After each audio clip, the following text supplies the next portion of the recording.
좋은 하루 되세요. 즐거운 하루 되세요. 행복한 하루 되세요. 여러분들이 매일같이 쓰는 이 표현들, 과연 중국에서도 중국어로 통할까요? 궁금하시면 오늘 영상 놓치지 마세요. 안녕하세요. 중국에서 태어나 한중일 3개국에서 살아온 경험으로 언어, 문화, 음악, 라이프 스타일 등을 공유하고 있는 박홍미입니다. 한국인들이 매일같이 쓰는 표현 중에 이런 말이 있어요. 좋은 하루 되세요. 즐거운 하루 되세요. 행복한 하루 되세요. 등등 상대방과 만나고 헤어질 때 혹은 문자나 톡을 주고받다가 대화를 마무리할 때 정말 자주 쓰는 표현입니다. 한국인들은 습관적으로 이 표현들을 아주 많이 쓰죠. 저도 지금 한국에 살면서 하루에 적어도 10번은 쓰는 것 같아요. 학교 선생님, 지인들, 그리고 유튜브에서 여러분들과 댓글로 소통할 때 이 표현들을 거의 매번마다 씁니다. 자, 근데 이 표현들을 그대로 중국에 가져가서 중국어로 써도 될까요?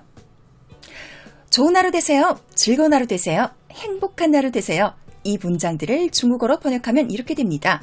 祝你度过愉快的一天祝你度过快乐的一天祝你度过幸福的一天祝你度过美好的一天 중국에 거주한 경험이 있으신 분들, 중국인들이 실제로 일상 속에서 이 표현을 사용하는 걸 본 적이 있나요? 홍매싱입니다. 제가 며칠 전에 유튜브에서 강호동 씨가 중국어 하시는 영상을 봤어요. 신서육이라는 프로그램에서 이수근 씨, 은지원 씨, 이승기 씨랑 중국에 가서 촬영한 프로그램인데 거기에서 강호동 씨가 중국어를 하면서 중국인들과 소통을 하는 거예요. 프로그램 촬영으로 중국에 가게 되면서 2달 동안 혼자서 독학을 했대요. 새벽 2, 3시까지. 중국어를 전혀 모르던 사람이 2달 동안 독학을 했다고 하면 솔직히 그렇게 기대할 만한 실력은 안 되죠. 근데 제가 강호동 씨가 중국어 하시는 영상을 보고 감동을 받은 게 2달 동안 독학으로 배운 그 짧은 중국어 실력으로 중국인들과 어떻게든 소통하려고 계속 노력하시는 거예요. 버스 안에서 옆자리에 앉은 중국인 여성에게 칭원, 닝贵姓라고 불어서 그분의 그 성을 알아내기도 하고요. 또 칭원, 어스라, 나 배고파 죽겠다라는 표현을 해서 그 중국 여성분이 쿠키를 건네주기도 하고 너무 재밌게 이렇게 소통을 이어가는 거예요. 물론 예능 프로그램 특성상 하나라도 더 재밌게 보여줘야 하는 그런 사명감도 있으셨겠지만 같이 동행한 다른 멤버들 이수근 씨, 은지원 씨, 이승기 씨는 이런 중국어를 미리 공부 안 했는데 유독 강호동 씨가 그렇게 새벽까지 잠자는 시간을 줄여가면서 중국어 공부를 미리 하고 가셨더라고요.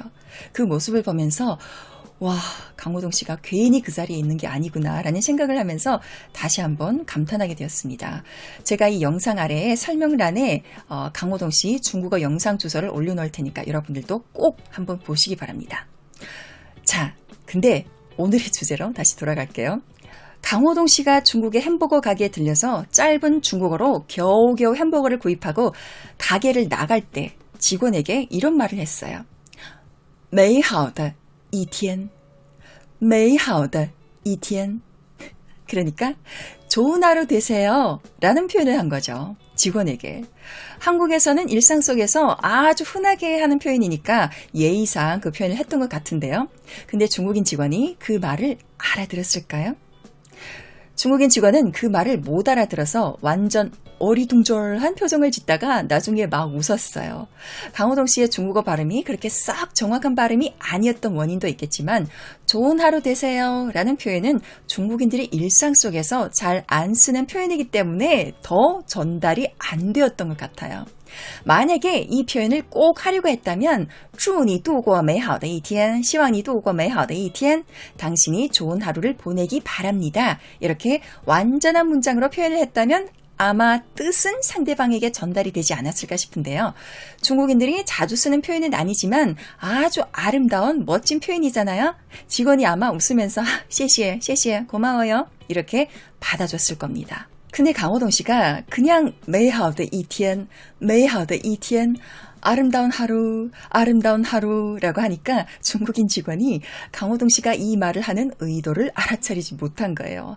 알아듣지 못한 것도 있겠지만요. 물론 2달 동안 독학으로 배운 중국어로 열심히 소통하려고 노력하시는 강호동 씨의 모습은 누가 봐도 너무 멋졌습니다. 저도 정말 감동받았어요. 중국인 학습자분들이 이런 자세를 많이 배우셔야 돼요. 강호동 씨가 이 영상을 보실 리 없겠지만 저의 개인적인 바람은 강호동 씨가 이런 열정으로 꾸준히 중국어를 계속 하셨으면 좋겠어요. 틀림없이 훌륭한 중국어를 구사해내실 수 있을 거라고 믿습니다. 자, 계속 볼게요. 좋은 하루 되세요, 즐거운 하루 되세요 라는 표현은 중국인들이 일상적으로 쓰는 표현이 아닙니다. 중국인들의 언어 습관 속에 이 표현이 잘 등장하지 않는다는 것이죠. 영어권에서는 자주 쓰죠. have a nice day, have a good day. 하지만 중국에서는 안 씁니다. 저도 중국인들이 이 표현하는 걸 들어본 기억이 없어요. 그럼 중국인들은 만남을 가졌거나 혹은 온라인상 대화를 나누고 마무리할 때 어떤 표현을 쓸까요? 그냥 대화의 분위기에 따라서 나중에 또 만나게 될 사람이라면 一会儿见, 나중에 봐, 明天见, 내일 봐, 后天见, 모레 봐, 下周见, 다음 주에 봐 라는 표현을 쓰고요. 내가 먼저 그 자리에서 신뢰해야 할 분위기라면 我先走了, 再见, 再见.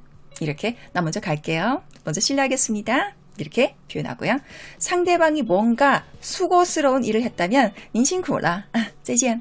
이렇게 표현하고요. 상대방이 뭔가 나에게 도움을 줬다면 谢谢你, 不客气不客气, 再见. 이렇게 감사합니다, 별 말씀을요. 이렇게 자연스럽게 마무리하고요. 以后再聊, 나중에 또 얘기해. 有时间再聊, 시간 나면 또 얘기해. 以后再联系, 나중에 또 연락해. 有时间再联系吧, 시간 나면 또 연락하자. 이렇게 대화의 분위기에 따라서 자연스럽게 마무리를 합니다. 祝你度过美好的一天, 希望你度过幸福的一天 하면 편안하게 둘이 아주 자연스럽게 대화를 하다가 갑자기 시인이 등장해서 아름다운 하루를 보내시기 바랍니다 라고 하는 것처럼 분위기가 좀 어색해져요. 주말을 맞이하면서 주말 잘 보내라는 표현은 씁니다. 祝你度过愉快的周末, 祝你度过快乐的周末라는 표현보다는 그냥 간단하게 周末快乐, 周末愉快 이렇게 표현을 하죠. 자, 우리가 모국어가 아닌 새로운 언어를 배우다 보면 가장 흔하게 하는 실수가 내가 쓰던 모국어 표현을 그대로 단어를 바꿔서 외국어로 표현하는 경우가 있습니다. 저의 채널에 가끔 구독자분들이 중국어로 댓글을 남겨주시는 걸 보면 한국식 중국어 표현들이 있거든요. 그러니까 문법상 크게 틀리지도 않았고 또 말하려는 의도도 상대방에게 전달이 되는데 중국에서는 그런 표현을 잘 안 하는 문장이 가끔 나오게 되는 거죠. 외국어를 공부하다 보면 먼저 모국어로 생각하고 그 표현에 외국어 단어를 끼워 맞춰 넣기 하는 건 어찌 보면 피할 수 없는 과정입니다. 특히 초급자 분들이시면 더욱더 이런 방법을 자주 쓰게 되죠. 이미 몇십 년을 사용해온 모국어가 이미 기본으로 깔려있기 때문에 그걸 완전히 차단할 수는 없습니다. 근데 여러분들이 한 가지 잘 기억해 두셔야 하는 건 외국어 공부는 그 언어를 언어학적으로 발음, 문장 성분, 문장 구조 등 문법으로 배워가는 것도 중요하지만 그에 못지않게 중요한 게 바로 그 나라의 문화와 정서도 알아야 한다는 거예요. 언어는 사실 그 나라의 문화와 정서 속에서 자신의 생각을 전하는 도구이고 그 문화와 정서 속에서만 만들어진 표현입니다. 단순히 내가 기존에 알고 있는 모국어를 외국어 단어로 바꿔서 표현하는 게 아닙니다. 그래서 그 나라 사람들의 문화, 생각, 정서, 언어 습관을 어느 정도 이해한 상황에서 그 언어를 배운다면 여러분들이 훨씬 더 자연스러운 외국어로 원어민들과 소통을 이어가실 수 있을 거예요. 요즘은 활짝 열려있는 인터넷 세상이 있기 때문에 여러분들이 중국의 예능, 드라마, 기사, 뉴스 등을 통해서 얼마든지 돈 한 푼 안 들이고 중국에 대해서, 중국 사람들에 대해서, 중국인들의 언어 습관에 대해서 알고 이해할 수 있잖아요. 노력만 하면 얼마든지 그 부분은 해결할 수 있는 부분입니다. 네, 저희 채널을 찾아주신 모든 분들이 중국어를 단순히 언어로 배우시는 게 아니라 중국의 문화와 정서, 언어 습관을 조금씩 이해해 가시면서 중국어를 즐겁게 배워가시길 바라는 마음에서 전해드렸습니다. 홍매쌤이었습니다. 再见。